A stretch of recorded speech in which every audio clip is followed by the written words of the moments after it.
उत्तर प्रदेश में जो कभी नहीं हुआ वो अब हो रहा। कभी अतीक जैसे माफिया कब्जाते थे गरीबों की जमीन, अब माफियाओं की जमीन पर बन रहे गरीबों के मकान।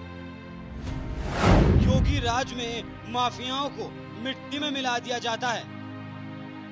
क्या ये सच नहीं कि जिस अतीक अहमद के खिलाफ पीड़ित परिवारों ने मुकदमा दर्ज कराया उसके परिवार के खिलाफ, वह समाजवादी पार्टी के द्वारा पोषित माफिया है और उसकी कमर को तोड़ने का काम हमारी सरकार ने किया है। और फिर मैं कहता हूं इसे इस माफिया को मिट्टी में मिला देंगे। सरकार देंगे, सरकार किसकी है? गफलत में हो। ये माफिया है, इनको मिट्टी में मिलाने का काम करेंगे। अपराधी देश के सबसे बड़े राज्य उत्तर प्रदेश की विधानसभा में ये दहाड़ है। सूबे के मुख्यमंत्री भगवाधारी योगी आदित्यनाथ की, जिनके राज में गुंडे, बदमाश और माफिया चुनाव लड़कर विधानसभा की दहलीज नहीं लांघते, जेल की दहलीज लांघने को मजबूर किया जाता है, क्योंकि योगी सरकार ने सत्ता संभालते ही कह दिया था कि उनके राज में गुंडे, बदमाशों और माफियाओं के लिए यूपी में 2 ही जगह होंगी, जेल या फिर जहां वो नहीं जाना चाहेंगे। सत्ता के संरक्षण में पल रहे गुंडे, माफिया, अपराधी, लुटेरे, ये सब के सब मेहरबानी करके या तो उत्तर प्रदेश छोड़ करके चले जाएं, और अगर उत्तर प्रदेश में रहेंगे तो फिर उनके लिए 2 जगह होंगी। मुझे लगता है उस जगह कोई भी नहीं जाना चाहेगा और उसके बारे में वो तय कर लें क्या होना है। गुंडे, बदमाशों और माफियाओं पर लगाम लगाने वाली योगी सरकार यूपी में रामराज लाने के मिशन में किस कदर जुटी हुई है, इसका सबूत है माफिया अतीक अहमद। जिस माफिया अतीक अहमद को कभी समाजवादी पार्टी ने सांसद और विधायक बनवाया था, उस अतीक अहमद का साम्राज्य योगी सरकार ने मिट्टी में मिलाकर रख दिया। आज यूपी में ना तो अतीक अहमद है और ना ही उसका खौफ। बचा कुचा परिवार भी पुलिस से बचने के लिए भागता फिर रहा है। इतना ही नहीं, जिस अतीक अहमद ने कभी बंदूक और बाहुबल पर जमीनें कब्जाई थी, उन जमीनों को भी योगी सरकार ने अतीक के कब्जे से मुक्त करा लिया और अब तो उन जमीनों पर गरीबों के लिए आलीशान फ्लैट भी बनकर तैयार हो गए हैं। तस्वीरों में ये जो आलीशान फ्लैट आप देख रहे हैं, ये 76 फ्लैट्स वाली बिल्डिंग उसी माफिया अतीक अहमद की जमीन पर खड़ी है, जिसे उसने कभी कब्जाया था।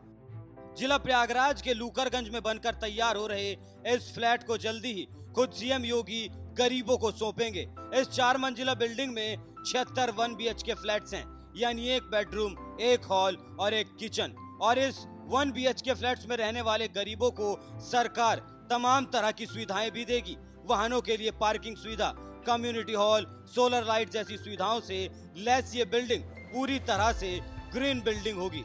इन फ्लैट्स को आवंटित करने के लिए प्रयागराज विकास प्राधिकरण ने जब आवेदन मांगा था तो मानो फ्लैट्स पाने के लिए होड़ मच गई। करीब 6060 लोगों ने फ्लैट के लिए आवेदन किया था। अब डूडा के जरिए इन आवेदनों की जांच करवाई जाएगी और जो लोग पात्र पाए जाएंगे उनमें से लॉटरी के जरिए लाभार्थियों का चयन किया जाएगा। जिन 76 लाभार्थियों के नाम लॉटरी में निकलेंगे उन्हें ही ये फ्लैट्स दिए जाएंगे। अब बात रही इन फ्लैट्स के दाम की, तो बता दें लाभार्थियों को ये फ्लैट्स महज 6 लाख रुपए में मिलेंगे। इसमें भी 1.5 लाख रुपए मोदी सरकार देगी, जबकि 1 लाख रुपए योगी सरकार देगी, यानी लाभार्थियों को महज 3.5 लाख रुपए में ही फ्लैट मिलेंगे। आपको बता दें, योगी सरकार बनने के बाद से ही अतीक अहमद की संपत्तियों पर बुलडोजर चलाया जा रहा था। पिछले 2 साल में अतीक अहमद की अधिकतर अवैध संपत्ति या तो कुर्क की जा चुकी है या उस पर बुलडोजर चला दिया गया। हाल ही में प्रशासन की ओर से जारी किए गए आंकड़ों के मुताबिक अतीक अहमद की 1169 करोड़ रुपए की संपत्ति जब्त की जा चुकी है। इसमें से 417 करोड़ की संपत्ति को प्रशासन ने अपने कब्जे में लिया है और करीब 752 करोड़ की संपत्ति पर बुलडोजर चलाया गया। इन्हीं जब्त की गई संपत्तियों में लूकरगंज की ये जमीन भी शामिल थी, जिस पर से योगी सरकार ने पहले कब्जा हटवाया और अब उसी जमीन पर गरीबों के लिए फ्लैट्स बनवा दिए। यानी अब तक आपने यही सुना था कि माफियाओं ने जमीन कब्जा ली, मगर अब योगी राज में माफियाओं की ही जमीन पर गरीबों के घर बनाए जा रहे हैं। यूपी में आए इस बदलाव पर आपका क्या कहना है? अपनी राय हमें कमेंट कर जरूर बताएं। साथ ही विधानसभा में माफियाओं को लेकर सीएम योगी और अखिलेश यादव के बीच किस कदर टक्कर हुई थी, आइए आपको दिखाते हैं। कि जीरो टॉलरेंस की नीति के तहत सरकार जो कार्रवाई अब तक करती रही है उसके परिणाम भी बहुत शीघ्र सामने आएंगे, कोई संदेह नहीं होना चाहिए। लेकिन जो ये अपराधी हैं, जो ये माफिया हैं, आखिर ये पाले किसके द्वारा गए हैं?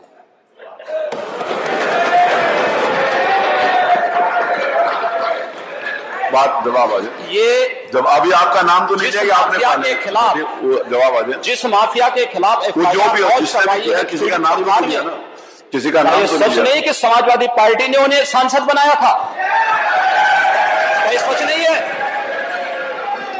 आप अपराधियों को पालेंगे।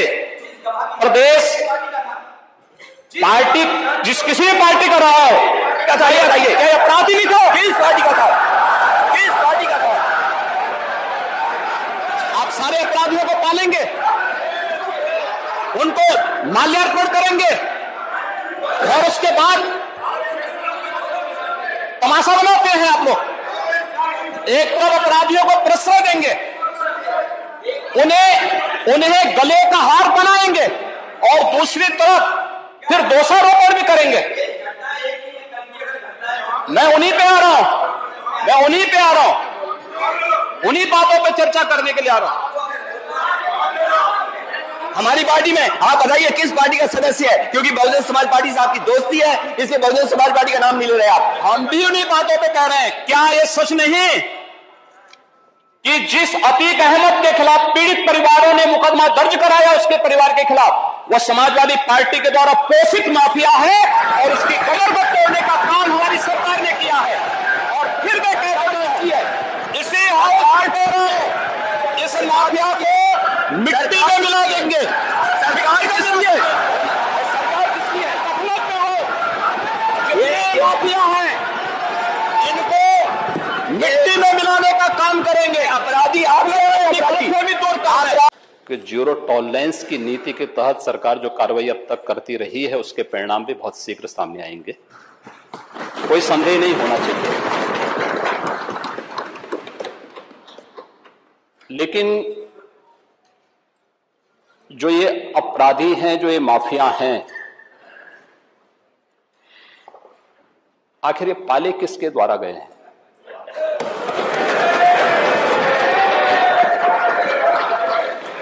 बात जवाब आ जाए। ये जब अभी आपका नाम तो नहीं जाएगा, आपने के खिलाफ जवाब आ जाए। जिस माफिया के खिलाफ जो भी हो, किसी का नाम तो नहीं, किसी का नाम तो सच नहीं कि समाजवादी पार्टी ने उन्हें सांसद बनाया था, ये सच नहीं है। आप अपराधियों को पालेंगे। प्रदेश पार्टी जिस किसी भी पार्टी का रहा हो, बताइए क्या अपराधी नहीं था? किस पार्टी का था? किस पार्टी का था? आप सारे अपराधियों को पालेंगे, उनको माल्यार्पण करेंगे और उसके बाद तमाशा बनाते हैं आप लोग। एक तरफ अपराधियों को प्रश्रय देंगे, उन्हें गले का हार बनाएंगे और दूसरी तरफ फिर दोषारोपण भी करेंगे। मैं उन्हीं पे आ रहा हूं, उन्हीं बातों पे चर्चा करने के लिए आ रहा हूं। हमारी पार्टी में आप बताइए किस पार्टी का सदस्य है? क्योंकि बहुजन समाज पार्टी से आपकी दोस्ती है, इसलिए बहुजन समाज पार्टी का नाम नहीं ले रहे आप। हम भी उन्हीं बातों पे कह रहे हैं। क्या ये सच नहीं कि जिस अतीक अहमद के खिलाफ पीड़ित परिवारों ने मुकदमा दर्ज कराया, उसके परिवार के खिलाफ, वह समाजवादी पार्टी के द्वारा पोषित माफिया है और उसकी कमर को